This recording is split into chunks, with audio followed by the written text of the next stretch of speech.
lecteurs. Les personnes qui ne nous ont pas suivis n'ont pas pu être là pourront le suivre. Donc, bienvenue et merci.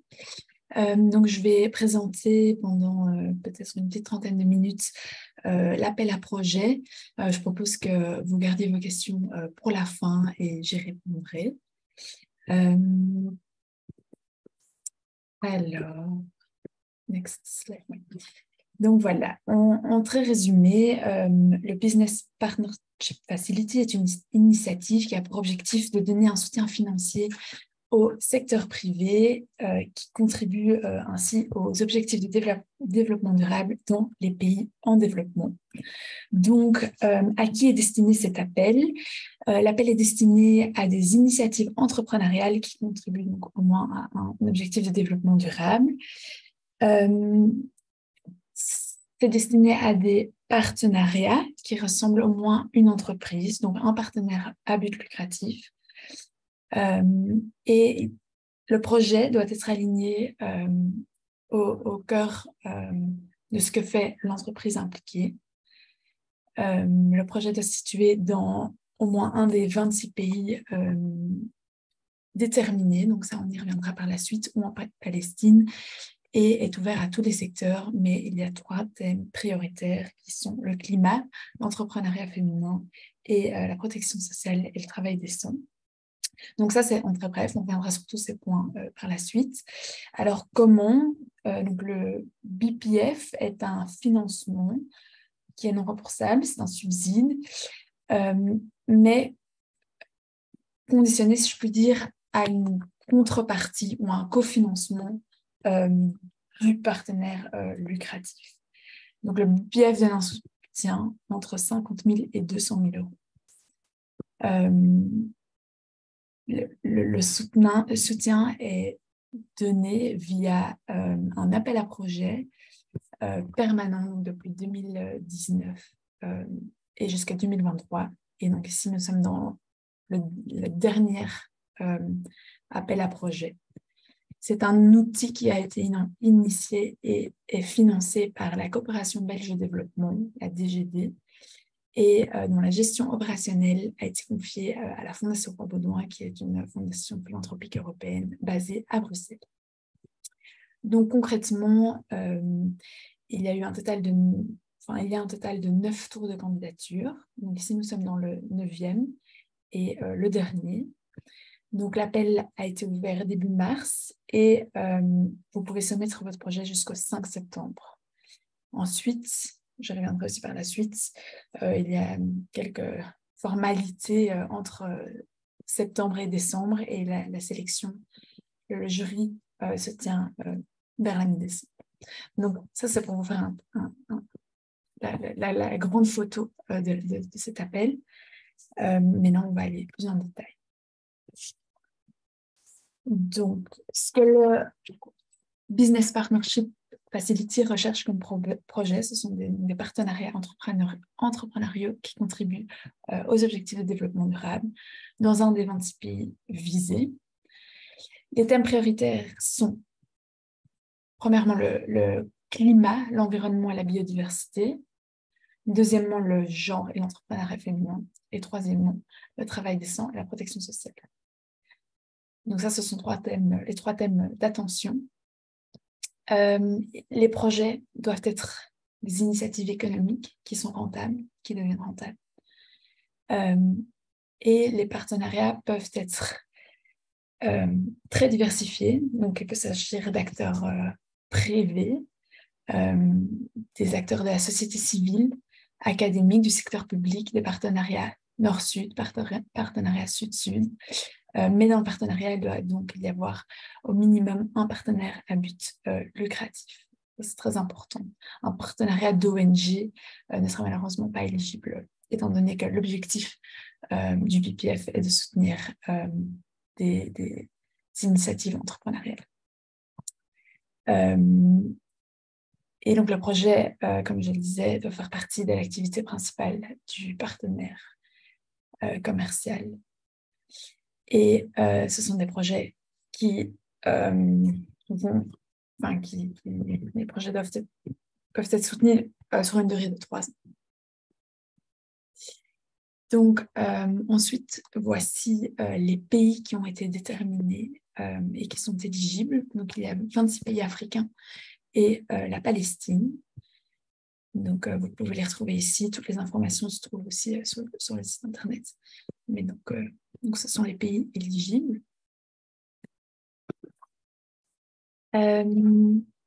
Ensuite, voilà, ce qui est très, très important, c'est peut-être vraiment une des choses les plus importantes, c'est que les projets qui sont financés par le BPF doivent démontrer et un impact social et une viabilité économique. Ce n'est pas l'un ni l'autre, ce sont les deux.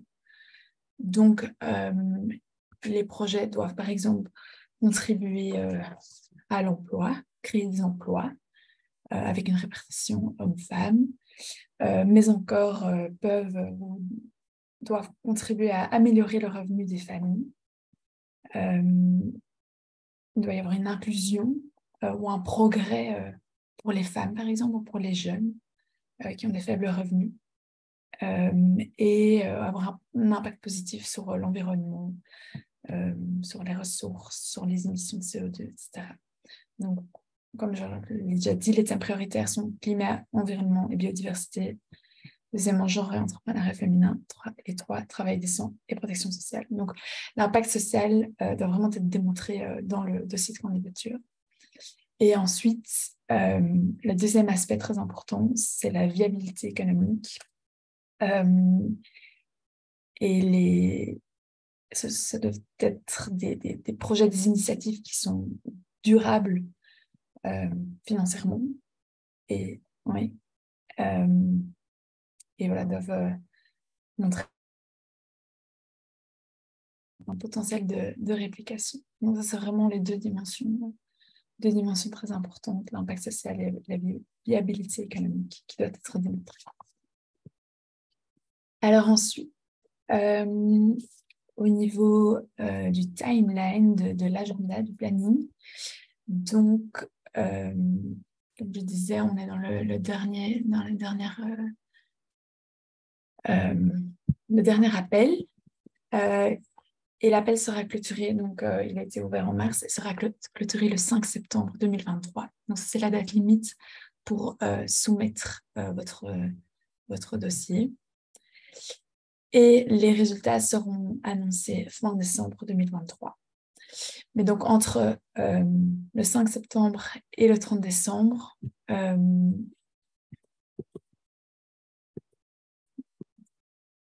entre le 5 septembre et le 30 décembre,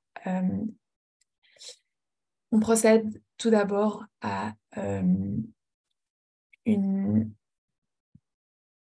voir si le projet que vous avez rendu est éligible, donc sur base de différents critères, je reviendrai aussi par la suite, et une présélection faite par la fonction. On reçoit beaucoup de dossiers. Donc voilà, pendant un mois, il y a une période de check d'éligibilité et une présélection qui est faite. Ensuite, début octobre, de début à mi-octobre, les candidats sont annoncés, sont informés de la présélection ou non. Les dossiers, les candidatures qui ont été présélectionnées devront ensuite passer à un screening ESG. Je reviendrai par la suite, obligatoire. Et sur la même période de temps, il y a une sélection qui est faite par un jury indépendant qui va analyser tous les dossiers qui ont été présélectionnés. Et ensuite, quelques projets sont sélectionnés afin de bénéficier au Business Partnership Facility. Donc, le jury se réunira début décembre et ensuite l'annonce sera faite dans le mois qui suit. Donc ça, c'est un peu ce que vous pouvez attendre en termes d'agenda et de planning.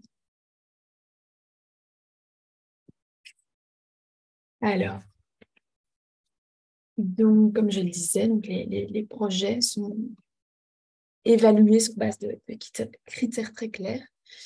Donc, d'une part, tous les projets, il y a un check qui est fait au niveau de l'éligibilité.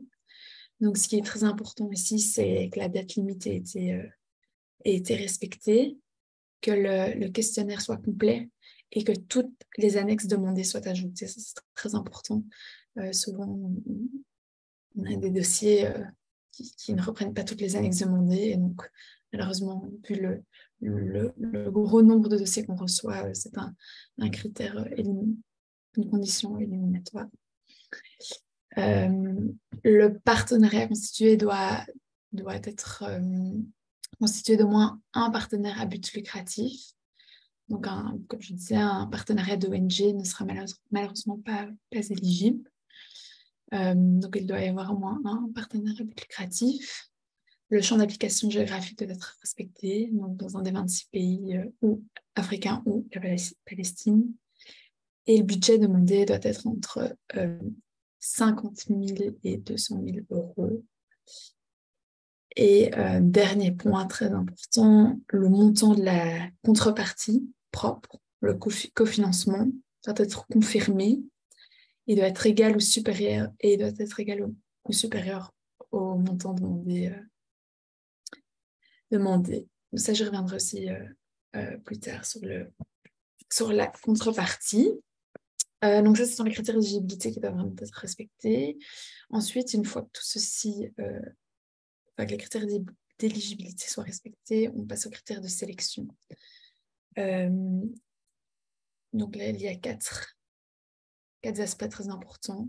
Donc la gestion de projet doit être démontrée, efficace, avec une expérience et la capacité du bénéficiaire à mettre en œuvre le projet doit être également démontrée. Comme je le disais, le projet doit être viable économiquement, autosuffisant, innovant et doit avoir un impact sur le secteur. L'impact social et environnemental doit également être démontré. Et les thèmes prioritaires, le projet doit répondre au moins à un des thèmes prioritaires. Donc, sur base de ceci, le projet peut être présélectionné. Encore ici, une petite parenthèse, étant donné qu'on reçoit beaucoup de projets, nous devons malheureusement être très, très stricts sur ces critères et on doit écarter malheureusement des bons également. Ensuite, oui, donc comme je le disais dans le planning, les organisations à but lucratif, enfin les projets qui ont été présélectionnés, les partenaires de ces projets à but lucratif vont être soumis à un examen ESG, donc Environmental, Social and Governance, un screening qui est performé par une organisation indépendante, CEDEX en l'occurrence. Et nous demandons donc à ces partenaires lucratifs de collaborer et de divulguer des informations afin que ce screening soit effectué.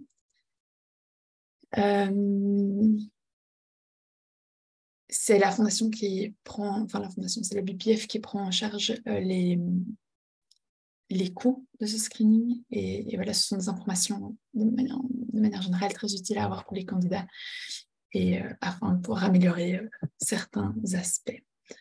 Donc c'est un questionnaire, un examen qui est fait sur certaines thématiques, l'environnement, la santé, la sécurité, le travail, le droit de l'homme, la gestion.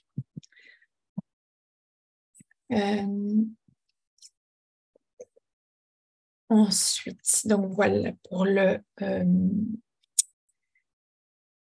financement. Donc, les projets sélectionnés donc, auront demandé et recevront un financement, un subside qui est non remboursable, compris entre 50 000 et 200 000 euros. Ces 50 000 et 200 000 euros représentent en fait jusqu'à 50% de l'investissement total. étant donné qu'une des conditions et un des critères d'éligibilité est que les partenaires à but lucratif impliqués dans le projet doivent également contribuer à un montant équivalent de la subvention demandée. Donc, ça implique que le budget total du projet doit être supérieur à 100 000 euros et qu'il doit être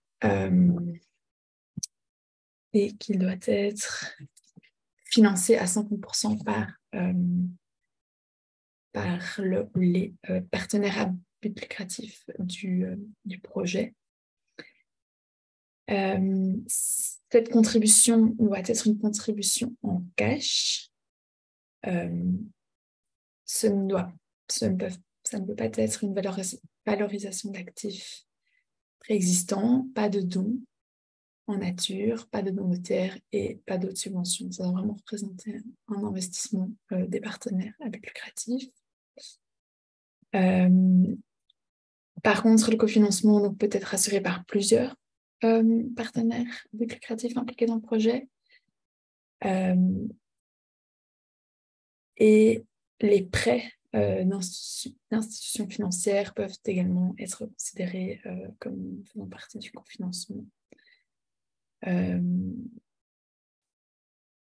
Et voilà, les dépenses jusqu'à 3 mois avant la date limite de la soumission peuvent être prises en compte. Donc ça, c'est un élément très, très important à la partie du cofinancement. Et d'ailleurs, vous pouvez retrouver, on verra au lien, mais sur le site Business Partnership Facility, il y a un onglet questions-réponses qui reprend tous les détails et toutes les questions que vous pourrez avoir sur le cofinancement, qui est bien développé. Et donc voilà, en résumé, c'est pour les 5 ans d'appel à projet, c'est un total de 12 millions d'euros qui a été disponible et qui est disponible pour soutenir des projets sélectionnés. Donc, pour l'appel à projet qui vient, c'est un total de 1,5 million.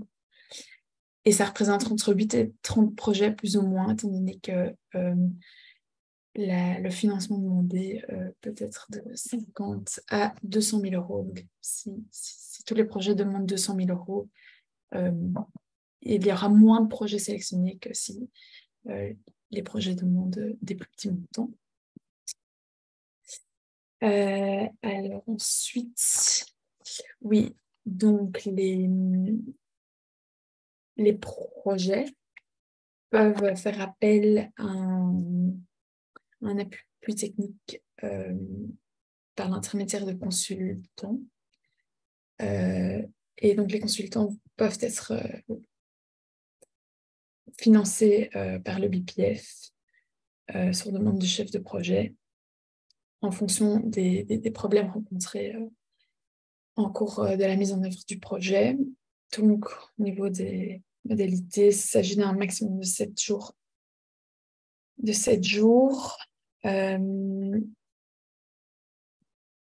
Et voilà, ça couvre des frais d'honoraires de consultant et non des frais liés qui sont plus à la charge des bénéficiaires. Donc, ceci a été ajusté en 2022 pour la petite histoire.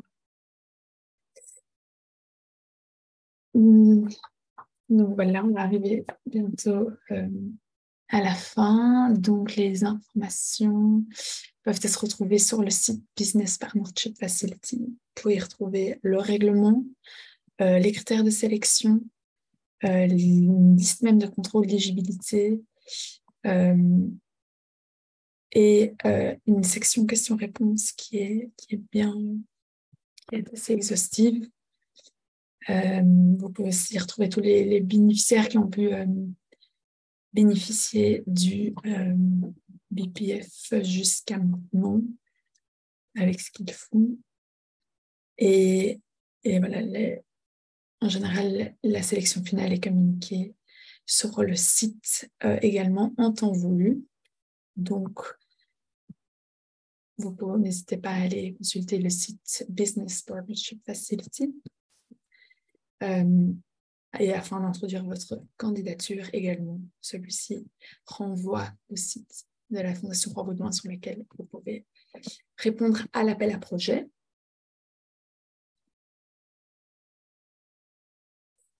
Et alors voilà, pour presque bientôt conclure, voici un résumé, une liste de différents projets qui ont été soutenus dans le passé.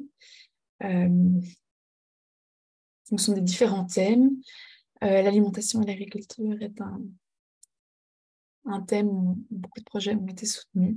Donc, par exemple, en Côte d'Ivoire, un projet sur l'introduction de séchage de mangue conformément à la norme internationale, mais encore l'établissement d'une chaîne de valeur biologique pour des ananas séchés au Rwanda avec un objectif vers l'Europe,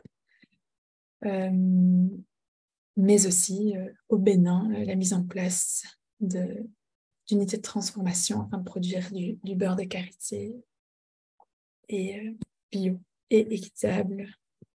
Donc voilà, je dirais les projets sont des thématiques très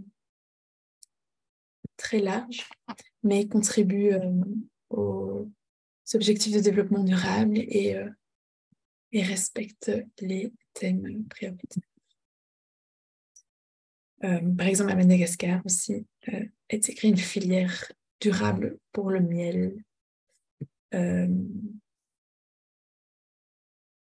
Donc voilà, ce sont tous des exemples que vous pouvez tout retrouver également sur le site BPF. Donc voilà, c'est la thématique de l'eau et l'assainissement. Par exemple, en Éthiopie, a été mis en place un canal de distribution rurale de filtres à eau par des femmes. Nous trouvons beaucoup de projets aussi sur l'énergie renouvelable. Donc, par exemple, au Niger, il y a un projet qui a électrifié des villages par l'énergie solaire. Donc voilà, la gamme de produits est très large. Leur recyclage aussi, thématique qu'on retrouve.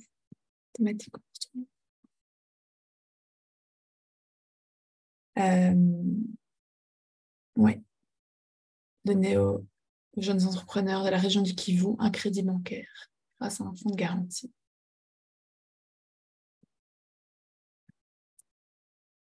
Donc voilà, les projets sont nombreux, en général assez innovants.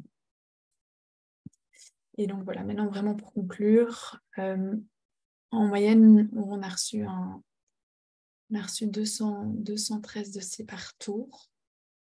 Mais comme vous pouvez le voir, le tour dernier, donc le round 8, nous avons reçu plus de 350 dossiers, dont plus de la moitié étaient en fait pas éligibles. Donc on vous conseille de bien regarder les critères et d'être complet. Donc voilà, le choix est dur. Et comme on disait, entre 8 et 30 projets sont sélectionnés partout. Donc, il y a du succès. Et alors ensuite, voilà, c'est pour vous montrer aussi que la plupart des projets demandent un subside entre 150 000 et 200 000 euros et qu'il y a un quart des projets qui demandent un financement de moins de 100 000 euros. Donc voici, je vous remercie pour votre attention et je suis à l'écoute des questions. Je ne sais pas s'il y a des questions. Vous pouvez... Je vois qu'il y a des questions dans le chat, mais je n'ai pas tellement accès au chat. Je pense que oui, bonjour. Bonjour, je vous entends. Bonjour. Ouais, moi, c'est Djibril. Je suis au Sénégal. Oui, bonjour. Je suis entrepreneur dans le digital. Oui, spécialement dans la santé digitale. oui, Et nous avons développé un logiciel de gestion de dossiers médicaux au niveau des structures de santé lointaines dans la région qui n'ont pas forcément accès à la digitalisation. Bon, ma question serait de savoir est-ce qu'aujourd'hui, notre solution, parce que nous répondons à 4 objectifs ODD, euh, est-ce que nous, dans le digital, parce que tout ce que j'ai vu, j'ai pas, par rapport au projet déjà financé, j'ai pas vu de digital là-bas. Est-ce que nous faisons partie de vos critères? Et si oui, voilà, nous souhaitons vraiment avoir des éclaircissements sur ce point-là. Merci. merci pour votre question. J'aurais tendance à dire que le digital et la santé sont peut-être pas des thèmes prioritaires, étant donné que malgré que ça répond bien à un objectif de développement durable. Euh, Après, voilà, comme je disais, c'est difficile sans lire des dossiers complets. Euh, Si ça répond à la protection sociale ou au travail décent, ou que c'est un travail qui est effectué par des femmes, etc., ça pourrait rentrer dans les critères, donc, enfin dans les critères, dans les thèmes. Euh, proprement parler, le digital et la santé ne sont pas dans... Et voilà, je pense qu'Elka répond aussi euh, par... euh, Merci. par mais je vous conseille de bien lire la FAQ, ça peut certainement vous éclairer. OK, merci beaucoup. Merci. Et une autre question via Ballet. Ouais, merci beaucoup de la parole accordée et merci beaucoup pour votre présentation qui était très claire. Donc, je m'appelle Christian, je coordonne une organisation en République démocratique du Congo qui est dénommée Programme général de développement. C'est une organisation évidemment qui travaille déjà avec la Fondation Roi Baudouin dans les cas d'autres lignes de subventions. Et nous œuvrons notamment dans le domaine d'insertion professionnelle, travail décent et protection sociale. Ma question, évidemment, consiste à porter sur la question des partenaires à but lucratif. J'ai compris que c'est l'une des conditions, évidemment, d'éligibilité d'une candidature. Mais voilà, je n'ai pas compris, je ne sais pas s'il y a un nombre maximum de partenaires commerciaux qui doivent être impliqués dans les projets. Parce qu'évidemment, il fait allusion à un ou plusieurs, mais voilà, je ne sais pas s'il y a un nombre maximum de partenaires commerciaux. Merci. Bonjour Christian, merci pour votre question. Je ne pense pas qu'il y ait un nombre maximum. En tout cas, un nombre minimum, c'est un. Euh, et et voilà, le cofinancement doit être apporté par des partenaires à but lucratif au même montant que la subvention demandée. Donc, ceci peut être une réponse, mais il n'y a pas de maximum de partenaires à tout court et à but lucratif euh, non plus. Très bien. Question? Ouais, merci beaucoup. Si vous permettez une seconde question, s'il vous plaît. Oui, pas de souci.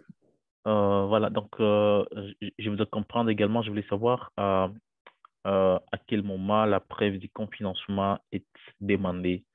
Est-ce que je ne sais pas si ça fait partie des annexes du dossier de candidature ou c'est au moment de la présélection. Voilà, donc je voulais savoir à quel moment on doit apporter la preuve du cofinancement. Merci. Oui, alors je pense, donc, quelque chose si je me trompe, que la preuve du cofinancement euh, doit être apportée au moment que, la subvention est donnée, donc au début du projet. Très bien, merci Et, beaucoup. oui. Et jusqu'à Oui, c'est bien ça. Merci.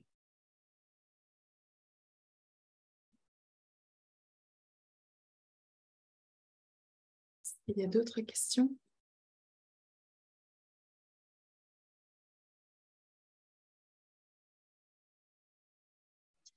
Oui, bonjour, c'est Mirana Rajo-Harrison. Je voulais savoir, en fait, donc j'ai bien compris que le partenaire, il faut un partenaire à but lucratif et que s'il est basé dans le pays d'intervention, donc en Afrique, à Madagascar, il faut qu'il ait déjà au moins 1 an d'existence. Oui.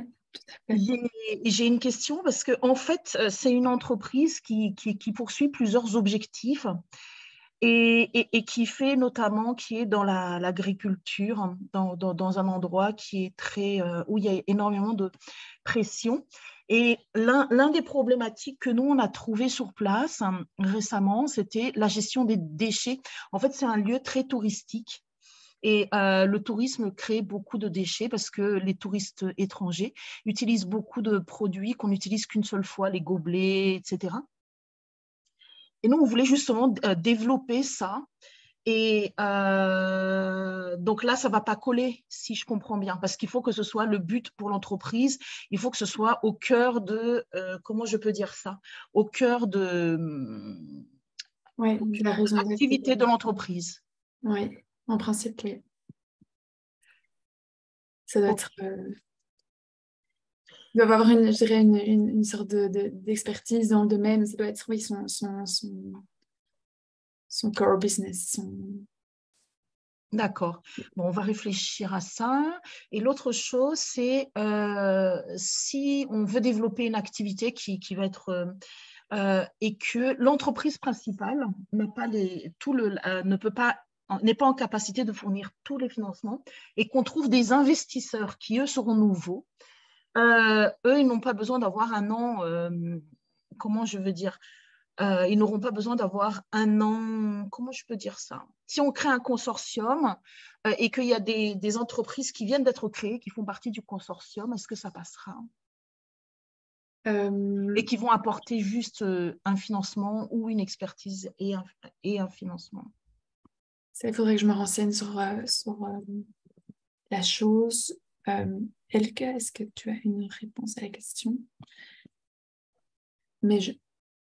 Est-ce que vous allez en fait, c'est sur le site web les documents où c'est vraiment écrit précisément les règles? Le site web, il y a un règlement. Ah ben voilà, j'irai voir le règlement. Tout est bien détaillé, notamment sur les investissements. Mais je pense tout de même que les entreprises ou les investisseurs doivent avoir une année d'existence. Tous ceux qui font partie du consortium? Je pense bien. Ok, merci. Je vais prendre votre question et me renseigner. Mais si c'est dans le règlement, je vais le trouver en ligne. Ouais. Merci. Mais c'était au cas où vous le saviez. Merci. Bonjour. Bonjour. Moi, je voudrais poser une question pour savoir un peu les chances forcément, que notre projet puisse être retenu. J'ai vu dans ce que vous avez proposé qu'il y avait déjà, donc on travaille nous en RDC au Congo, je parle pour une ONG en fait, et on aimerait faire un partenariat avec une jeune entreprise congolaise dans le secteur du café. Mais j'ai remarqué notamment dans ce que vous avez présenté que lors d'un précédent tour, vous avez déjà subventionné, je pense même que c'était du café, j'ai vu cacao, je ne me souviens plus, café cacao au sud Ubangi en RDC. Et en fait, nous travaillons au sud Ubangi avec du café au Congo. Alors, je viens vite de regarder, c'est des budgets qui dépassent totalement ce que nous demandons, je pense, parce qu'on est là sur 6 000 euros, je vois. Mais donc, je voulais savoir si ça peut être un facteur excluant, le fait que ce soit potentiellement répétitif avec quelque chose que vous avez déjà subventionné, et sachant que l'entreprise commerciale est une entreprise, c'est une femme qui l'a portée, donc je pense que ça rentre dans vos critères. Mais quand j'ai demandé, en fait, la partie de cofinancement, si je comprends bien, doit venir exclusivement de l'entreprise commerciale. Et donc, il n'y a aucun moyen que l'ONG puisse soutenir cette jeune entrepreneuse à arriver aux 50%, si je comprends bien.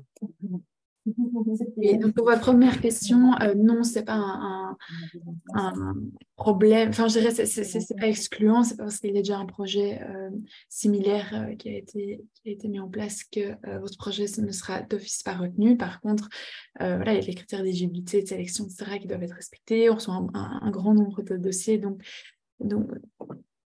voilà, mais ce n'est certainement pas un projet qui sera exclu parce que c'est répétitif.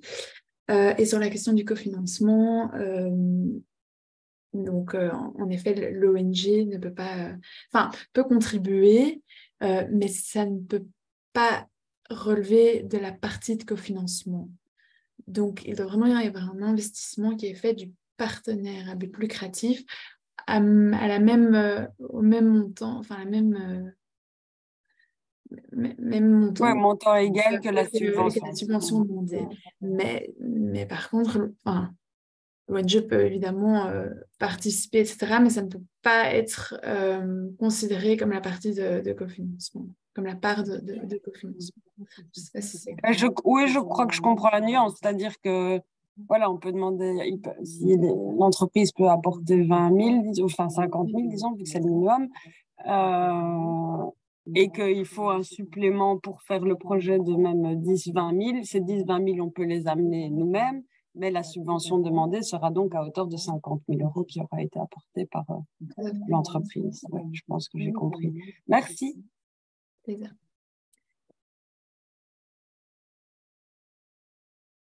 Il y a d'autres questions?